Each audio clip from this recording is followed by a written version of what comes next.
hi అండి ఈ రోజు బెండకాయ గుడ్డు పులుసు ఏ విధంగా చేయాలో మీకైతే ఈ వీడియోలో చూపిస్తున్నాను స్కిప్ చేయకుండా చూసేయండి అయితే ఈ పులుసు చేయడానికి మనకు కావాల్సిన పదార్థాలు ముందుగా 2 టమాటాలు చిన్న చిన్నగా ముక్కలు కట్ చేసి పక్కన పెట్టుకోవాలి అలాగే 2 ఉల్లిపాయలు ఇవి కూడా చిన్న చిన్నగా ముక్కలు కట్ చేసుకోవాలి తర్వాత 4 లేదా 5 పచ్చిమిరపకాయలు అలాగే 1 కప్పు బెండకాయ ముక్కలు 1 కప్పు ఎగ్స్ తీసుకోండి అలాగే నిమ్మకాయ అంత సైజులో చింతపండు తీసుకొని నానబెట్టుకొని పక్కన పెట్టుకోవాలి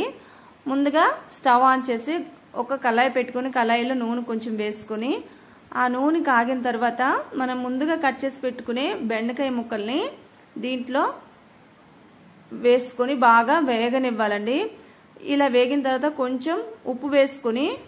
1 లేదా 2 నిమిషాలు మూత పెట్టుకొని ఉంచాలి 2 నిమిషాలు అయిపోయినాక మూత తీసి చూసేసరికి ఇగోండి ఈ విధంగా వస్తాయి ఈ విధంగా వచ్చేసరికి బాగా కలుపుకొని వేగాయా లేదా చూసుకొని వేగిన తర్వాత వీటిని ఒక ప్లేట్లో తీసి పక్కన పెట్టుకోవాలి ఆ తర్వాత మనం ముందుగా తీసుకునే గుడ్లు కూడా ఇందులో వేసుకొని కొంచెం పసుపు వేసి బాగా వేగనివ్వాలండి బాగా వేగిన తర్వాత ఈ గుడ్లు కూడా ఒక కప్పులో తీసి పక్కన పెట్టుకోవాలి తర్వాత దీంట్లో మనం ముందుగా కట్ చేసి పెట్టుకునే ఉల్లిపాయ ముక్కలు కూడా యాడ్ చేసుకోవాలి దాంట్లోనే కొంచెం పచ్చిమిరపకాయలు అలాగే కొంచెం పోపులు వేసుకొని మూత పెట్టుకోవాలి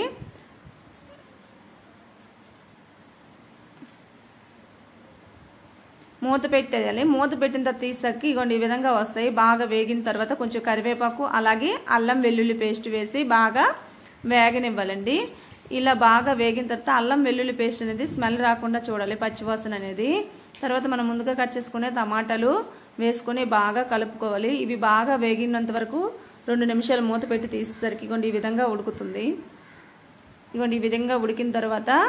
దీంట్లోనే మనం కొంచెం కారం అలాగే కొంచెం ధనియాల పొడి వేసుకొని బాగా కలుపుకోవాలి ఇది వేగిన వరకు కలుపుతూనే ఉండాలి లేదా అంటే మాడిపోతుంది ఇగోండి ఈ విధంగా బాగా కలుపుకోవాలి కలుపుకున్నాక మనం ముందుగా వేయించి పెట్టుకునే బెండకాయ ముక్కల్ని దీంట్లో వేసుకోవాలి ఆ తర్వాత గుడ్లు కూడా వేసుకొని బాగా కలుపుకోవాలి ఈ మొత్తం మిశ్రమం బాగా కలిపిన తర్వాత మనం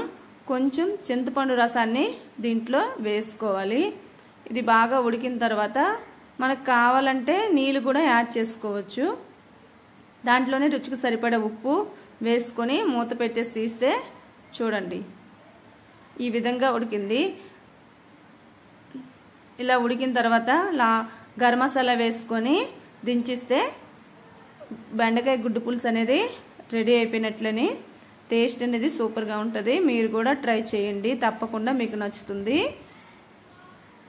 చూడండి చాలా బాగుంది కదా మీరు కూడా తప్పకుండా ట్రై చేయండి బాయ్ బాయ్